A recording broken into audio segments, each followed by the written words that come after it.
Hi everyone. So now it's time for us to delve into corporate vocabulary. Now, these words that we will be discussing today are very specific to the corporate world and they're frequently used in meetings. So let's dive in. The first word here is to touch base. This is nothing but another way of saying let's talk or let's check in with each other. You can see the example here.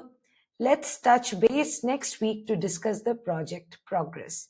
Another way of saying, let's discuss this or let's talk about this project in our next meeting. Next one would be to circle back. When you circle back, you will revisit it later, which means that you are not going to take in right now, but you will come back to it later on. For example, that's a great point, but let's circle back to it after we have reviewed the budget. So let's come back to it after we have reviewed the budget. Next one would be take it offline.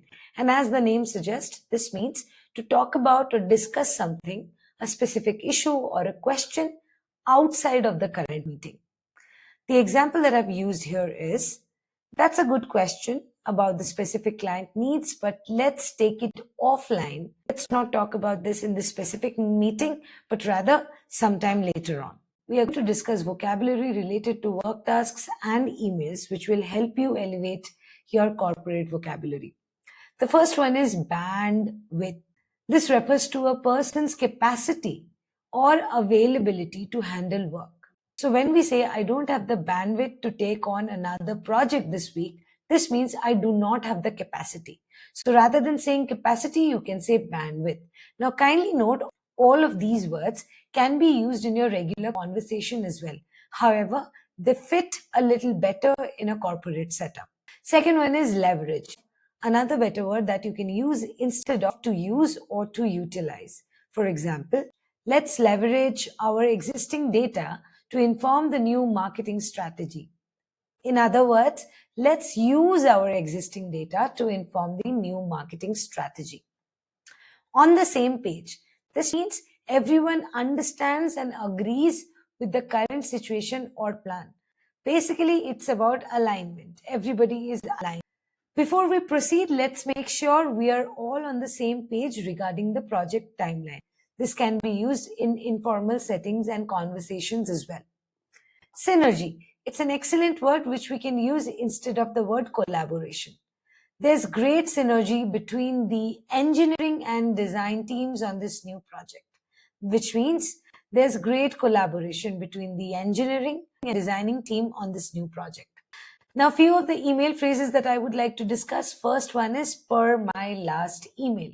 Now, this is a very polite yet a very firm way to remind something of information that you have already sent. Per my last email, we are still waiting on your approval for the next. Rather than saying, I would like to remind you or gentle reminder, you can also say this, per my last email. Next is please advise. Pretty clear, this is a formal request for guidance or suggestions. It means, what do I do? Kindly advise or please advise. Third is moving forward. This phrase is used to indicate a future action or strategy, often with a proactive or decisive tone. This also means from now on or henceforth, but the tone is assertive, the tone is strong. Moving forward, we will implement new security protocols for all our data transfer. Finally, let's come to project management terms and trendy buzzwords. This is pronounced as deliverables. Deliverables. These are the tangible outcomes or tasks that need to be completed for a project. For example, our key deliverables for this quarter include the new website design and the marketing campaign launch. So these are the things we need to do for this quarter in order to achieve a certain target. Next is action items. Action items are nothing but work assigned.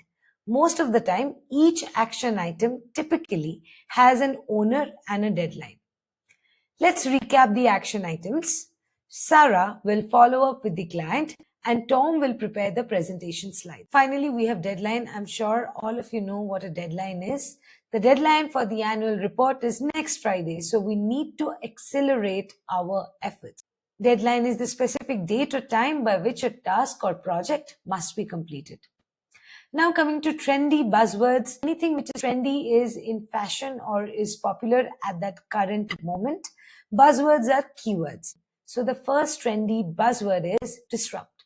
It implies innovation that challenges the existing norms, like something which has not been there before, something which does not exist, or something that we are not used to. The new app is set to disrupt the traditional taxi market by offering a unique ride sharing experience. Like, the new app is probably doing something which no other app has done until now. Next is pivot. Kindly mark the pronunciation. It's not pivot, it's pronounced as pivot, which means to change direction or strategy, often quickly, in response to new information or challenges.